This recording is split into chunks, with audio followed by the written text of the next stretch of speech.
नमस्कार, मैं आशा बेरा न्यूज़ 5 भारत में। आज मैं होम्स 121 में हूँ। आज हमारे बीच में समाजवादी पार्टी का कैंडिडेट है सुनील चौधरी। डायरेक्टली हम उनसे बात करते हैं।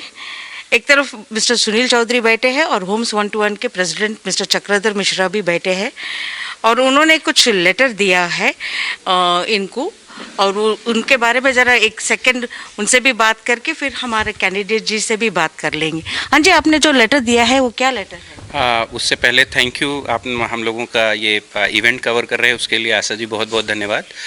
और दूसरी, सुनील भाई आज हमारी सोसाइटी में आए, उनका बहुत बहुत स्वागत है और बहुत बहुत हमारी शुभकामनाएं हैं कि वो इस बार चुनाव में जीतें और उनको नोएडा की सेवा करने का मौका मिले।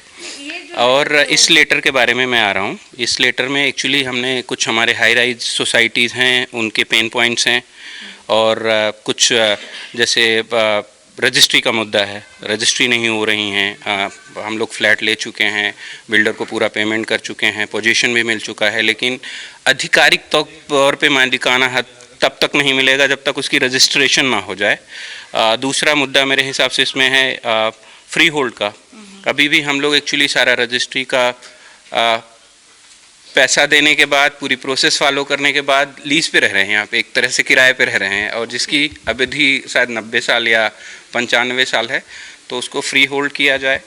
और तीसरा, आई थिंक पानी की भी समस्या, जैसे अक्टूबर नवंबर में जब कैनाल की सफाई होती है, गंगा कैनाल की, तो हम लोगों को यहाँ पे बड़ी असुविधा होती है पानी की। 2400 TDS का पानी हमें मिलता है और उसकी वजह से बहुत सारी समस्याएं होती हैं। तो ये हमारे मुद्दे हैं। साथ में जो एक हाई राइज का जो मुझे लगता है कि पेन पॉइंट है, जो बिल्डर के साथ में जो ट्रांजिशन होता है एसोसिएशन का, उसके लिए कोई दृढ़ कानून नहीं बने हुए हैं, ना ही उनकी कोई टाइमलाइन फिक्स की गई है कि आपने सोसाइटी बना दी, आप सोसाइटी आपको AOA को हैंड ओवर करना है और उसकी क्या प्रक्रिया होगी और उसके जो ड्यू हैं कैसे सेटल करेंगे, और अगर आपने कंस्ट्रक्शन क्वालिटी सर्विस स्टैंडर्ड है तो उसको कैसे फिक्स करेंगे। और साथ में जो IFMS का पैसा दबा के बिल्डर बैठा हुआ है, अथॉरिटी को बोल रहे हैं, गवर्नमेंट को बोल रहे हैं, लोकल हमारे जो रिप्रेजेंटेटिव हैं उनको बोल रहे हैं, MLA को बोल रहे हैं, लेकिन चूंकि कानून इतना कमज़ोर है कि किसी के पास में कोई दृढ़ जवाब नहीं है, सब गोलमोल घुमाते रहते हैं। और 5 साल हो गया है, करीबन 12-14 करोड़ रुपए हमारे बिल्डर ने दबा रखे हैं और हम बार बार रिक्वेस्ट करते हैं, सारे दरवाजे खटखटाते हैं, लेकिन अभी तक उसका कुछ निदान मिला नहीं है।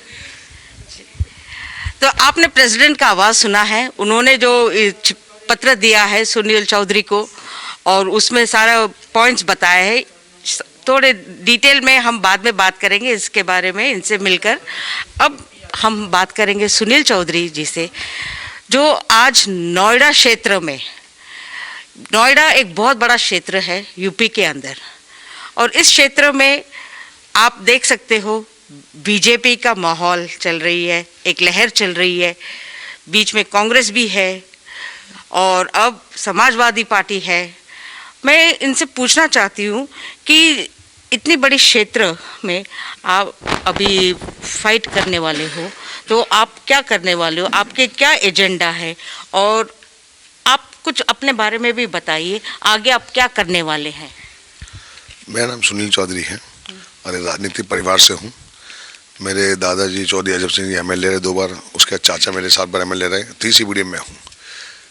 मेरा मकसद है नोएडा में ऐसा काम जो हर आदमी के दिल में लगे, क्योंकि नोएडा एक बहुत सुंदर शहर है, लेकिन अगर गांव में झांक के देखोगे तो आप कहोगे कि हम नोएडा में हैं, कीचड़, टूटी नलियाँ, नालियों के नाम पे 0। इसका मतलब नोएडा के बारे में किसी ने सोचा नहीं है। ऊपर से तो सुंदर लगता है, अंदर जाके देखोगे बहुत बेकार स्थिति है। आप अभी सोसाइटी में बैठे हैं, देख लीजिए सोसाइटी कितनी सुंदर है, लेकिन जब अंदर जाके देखेंगे तो कई लोगों की रजिस्ट्री भी नहीं हुई है। खुदा खास्ता कल कोई हादसा हो जाता है तो फ्लैट किसके नाम जाएगा? हर आदमी परेशान है। आप देख लीजिए नोएडा में पानी की यह स्थिति है। मैं जहाँ रहता हूँ 19 सेक्टर में, पानी के नाम पे बिल्कुल काला पानी आता है, जिससे हम नहा नहीं सकते, पियेंगे क्या? आप एजुकेशन पे देख लीजिए, मैं जब से छोटा सा अपनी नज़र अब देख रहा हूँ कि नोएडा में एक ही कॉलेज है, डिग्री कॉलेज, और कोई कॉलेज नहीं है। क्या कभी हमारा MLA ये नहीं सोचता कि हमारे बड़े कॉलेज होने चाहिए, अस्पतालों में बहुत अच्छी फैसिलिटी होनी चाहिए, नोएडा अथॉरिटी में भ्रष्टाचार खत्म हो जाना चाहिए, रोड्स अच्छी हो जानी चाहिए। बस क्या कर रहे हैं, जो नालियाँ अथॉरिटी बनाती हैं उनका रिबन काट रहे हैं। आप एमएलए हो, आप एक बड़े बाप के बेटे हो, राजा के बेटे, आपको तो योजना लानी चाहिए। आप देखिए अखिलेश यादव जी कितनी योजना लेके आए हैं। अखिलेश यादव इंटरनेशनल स्टेडियम अखिलेश यादव जी बनाए, मेट्रो उनको लेके आए, एलिवेटेड रोड लेके आए। इस एलिवेटेड रोड है उस भारती से, अगर ये रोड ना होती तो यहाँ आने में 45-50 मिनट लगती, और एलिवेटेड रोड से आप जो है 10 मिनट में यहाँ आ जाते हैं जहाँ हम बैठे हुए हैं। ये एलिवेटेड रोड उन्हीं की देन है। अखिलेश जी पॉजिटिव सोच रखते हैं, वो चाहते हैं कि नोएडा को बहुत सुंदर बनाए, लेकिन नोएडा वाले मौका तो दें, उनका एमएलए जिता के तो भेजें। इसमें जो समस्याएं हैं ये सारी समस्या जेन्युइन है, हमारे साथ भी है, मेरे साथ भी यही समस्या है। हमारे यहाँ हॉस्पिटल के नाम, आप गवर्नमेंट हॉस्पिटल चले जाइए, आपको मेडिसिन नहीं मिलेंगी, आपके टेस्ट नहीं मिलेंगे, ठीक है, लाइन में 2-2 घंटे लगना पड़ेगा। तो कहीं ना कहीं हमारे यहाँ एम्स की ज़रूरत है, हमारे यहाँ सुंदर स्वच्छ पानी की ज़रूरत है। गंगा वाटर की पाइपलाइन अगले दिन डलवाई थी, उससे आगे लाइन बढ़ी नहीं है। सुंदर स्वच्छ पानी की ज़रूरत है, एजुकेशन की ज़रूरत है। आप किसान देख लीजिए, आप भी धरने में आए थे, 4 महीनों से किसान धरने में बैठे हुए थे, जेल भी चले गए, मैं भी उसमें जेल गया। 103 किसान थे, मेरा तो जन्मदिन भी जेल में मनाया किसानों ने 10 दिन, लेकिन जेल के आने के बाद भी इन पर कोई फ़र्क नहीं पड़ा। हज़ारों माताएं बहनें, हज़ारों भाई वहाँ धरने, गर्मी में, दोपहरी में, बरसात में बैठे रहे, इनका दिल नहीं पसीजा। अमन अनशन पे चले गए, अमन अनशन पे वो हॉस्पिटल तक चले गए, लेकिन इन पर कोई फ़र्क नहीं पड़ता। क्यों? इन्हें पता है कि वोट तो मिलनी है, ये घमंड इनका तोड़ना है। इनको बताना है कि नहीं, हम भी इंसान हैं, हमारे भी दर्द होता है, हमारी भी समस्याएं हैं। कोरोना टाइम आया था, उससे बुरा टाइम कभी नहीं आ सकता है। पूरा देश बंद हो गया था कोरोना में। अगर हमें पता होता भैया देश बंद होने वाला तो हर आदमी 50 या लाख इंतजाम रखता। कुछ लोग तो ऐसे जिन पर कुछ भी नहीं था, लेकिन वो किसको बोले, कौन सा उन पर मोबाइल नंबर है। ये जो आपका एमएलए है, ये सही माने तो वीवीआईपी एमएलए है, ये यहाँ रहते भी नहीं है, और गलती इनकी भी नहीं है। जब ये चुनाव लड़ने आए थे तो इनका जो पैम्पलेट या पोस्टर था, उन्होंने अपना मोबाइल नंबर नहीं दिया था। उन्होंने कहा मुझे वोट दीजिए और भूल जाइए, उन्होंने वही काम किया। आज किसी पे उन पर मोबाइल नंबर नहीं है, वो हम लोग से बात नहीं करना चाहते। वो उनका क्या, आप ऐसा क्यों कह रहे हैं, वो तो सबसे बात करते हैं। कहाँ आप बात करा दो, मेरी अभी फोन मिला दो, कार्यकर्ता तक भी फोन नहीं है उनके पास। आप मिलाइए, उनका फोन मिलाइए, बात कराइए। आप तो पत्रकार हैं, आप पे तो उनका फोन होगा, बात कराइए, बात कराइए। नहीं बात करते, क्यों? उनका वो हफ्ते या 10 दिन 15 दिन में अपने ऑफिस आके बैठ जाते हैं 2 घंटे। आप जाइए उनके ऑफिस में, अपने पेपर रखिए और भूल जाइए। आपको एमएलए चाहिए जो आपके बीच का हो, रात के 2 बजे जरूरत है तो 2 बजे मिले आपको। आप क्या करेंगे, आप क्या चेंजेस लाएंगे, आपके समाजवादी पार्टी क्या चेंजेस लाएगी? चेंजेस लाएंगे, फ्री होल्ड कराएंगे, स्वच्छ वाटर, गंगा वाटर लेके आएंगे, एजुकेशन में कॉलेज खुलवाएंगे। जो ये 22 जो बिल्डर कब्जा किए बैठे हुए हैं, रजिस्ट्री क्यों नहीं रजिस्ट्री करा रहे भाई? जब हमने सब कुछ पैसा दे दिया, स्टैम्प ड्यूटी, रजिस्ट्री क्या कारण है? वो क्या घपला है? उस घपले को तोड़ेंगे और रजिस्ट्री के पेपर अपने हाथों से देंगे, ले भैया अपने आप मकान मालिक को। लोगों ने कर्जा लेके, फाइनेंस लेके मकान लिए हैं, इसलिए स्वास्थ्य पर ध्यान देंगे। एम्स लेके आएंगे, बिल्डिंग बनी हुई है लेकिन जाले लटक रहे हैं उन बिल्डिंग के अंदर। एम्स बनाएंगे। आपने देखा कनेक्टिविटी, मेट्रो से उतरने के बाद आदमी घर कैसे जाएगा? सिटी बस की ज़रूरत है कि आदमी सिटी बस में बैठे और 10-20 रुपये अपने घर तक पहुंच जाए। जहाँ जहाँ हमें लगेगा, आप देखिए एनवायरनमेंट देखिए, पोल्यूशन देख लीजिए। जब तक आप उसमें रहोगे नहीं तो, अब वो रहता तो है नहीं, वो रहते हैं दिल्ली में, हम रहते हैं यहाँ। तो जो बीच में रहेगा उसे सारी समस्या पता होगी। इसलिए मैं तो इतना कहना चाहता हूँ, एक बार इस बेटे को, किसान के बेटे को, मजदूर के बेटे को आप एमएलए बनाइए, वो आपके लिए हर वक्त मौजूद रहेगा। 24 घंटे में अवेलेबल रहूँगा।